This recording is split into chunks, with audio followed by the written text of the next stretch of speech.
nama saya Dina Pertiwi. Saya Tasya Aulia. Nama saya Fareza Armanda. Dari kelas SI7P, Program Studi Sistem Informasi Reguler Malam. Saya di sini sebagai Ketua PKM. Ya, dari kelas 7O, Reguler Malam, Program Studi Sistem Informasi, bertugas sebagai anggota pelaksana 1. Dari kelas 5C, Program Studi Sistem Komputer Reguler Malam. Saya di sini sebagai anggota pelaksana 2.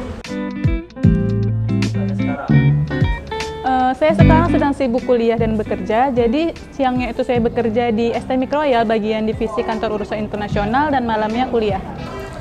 Kesibukan saya sekarang, selain sebagai mahasiswa aktif STMIC Royal Kisaran, saya juga bekerja di salah satu perusahaan swasta milik Ketua Yayasan STMIC Royal Kisaran, yaitu CV Nusantara Agro Sejahtera yang bergerak di bidang ekskavator. Untuk kesibukan saat ini, selain kuliah di malam hari, saya juga bekerja sebagai instruktur atau pengajar di LKP Smart Study Center Kisaran. Sebenarnya nggak ada manajemen waktu secara khusus ya. Jadi ketika kerja, ya kerja, kuliah ya kuliah. Cuman di sela-sela itu mungkin ketika ada waktu luang, difokuskan untuk lomba. Jadi sekali fokus tuh fokusnya ke nulis proposal atau ikut lomba gitu kan. Tapi di luar itu ya tetap biasa kerja dan kuliah.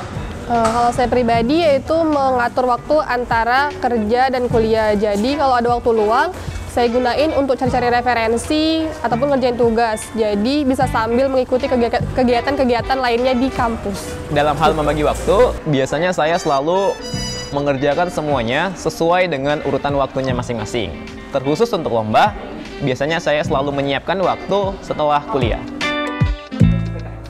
Nah, jadi PKM itu merupakan singkatan dari Program Kreativitas Mahasiswa yang dibentuk oleh Kemenristek-Dikti yang bertujuan sebagai wadah bagi mahasiswa Indonesia untuk mengembangkan dan menerapkan ilmu dan teknologi yang telah dipelajari di perkuliahan kepada masyarakat luas. Jadi kami ada mengajukan 2 judul, satu saya sebagai ketua, satu saya sebagai anggota. Yang pertama itu adalah aplikasi Syari ID sebagai media hijrah Gen Z untuk mahasiswa STMIC Royal, dan aplikasi yang kedua adalah pengaruh aplikasi diagnosa stres akademik dengan menggunakan metode AHP, Borda, Dexter Saver, dan Certainty Factor.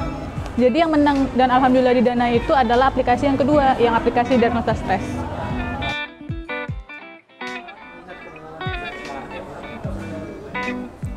Kalau saya pribadi tentunya excited ya, karena ini pertama kalinya untuk saya mengikuti kegiatan PKM tersebut.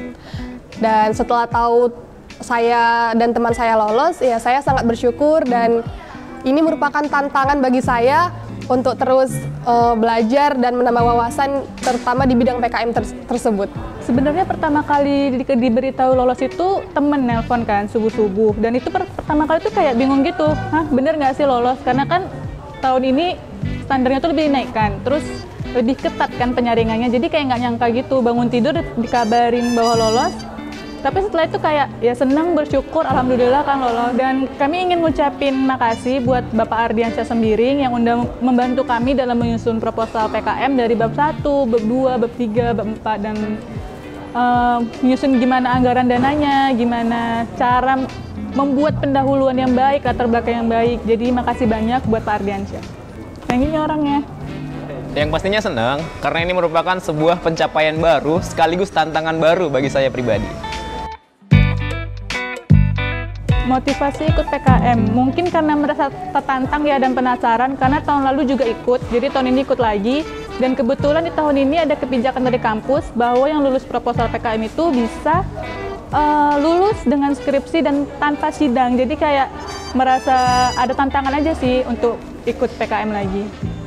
Pertama kali saya tertarik di PKM itu karena pernah ikut Pilmapres nih kan. Jadi di Pilmapres itu salah satunya syaratnya itu harus ada membuat karya ilmiah. Jadi dari situ saya mulai belajar untuk membuat karya ilmiah, udah mulai mengerti dan paham sedikit, lalu saya mencoba untuk ikut PKM tahun ini. Motivasi saya dalam mengikuti PKM, yang pertama, jelas ini menjadi ajang yang tepat dan waktu yang tepat untuk saya bisa menggali potensi diri saya, terutama dalam hal penelitian, sehingga bisa menjadi tolak ukur bagi saya untuk jadi lebih baik ke depannya.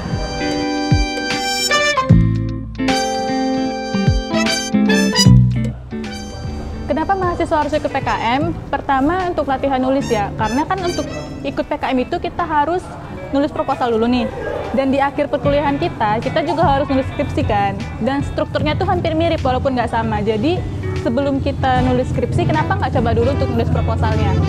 Dan yang kedua, ada kebijakan juga dari kampus bahwa ketua yang proposalnya lolos pendanaan bisa kayak bebas, bukan bebas skripsi sih, skripsi tetap harus buat, tapi bisa bebas sidang. Jadi hanya melakukan semhas aja.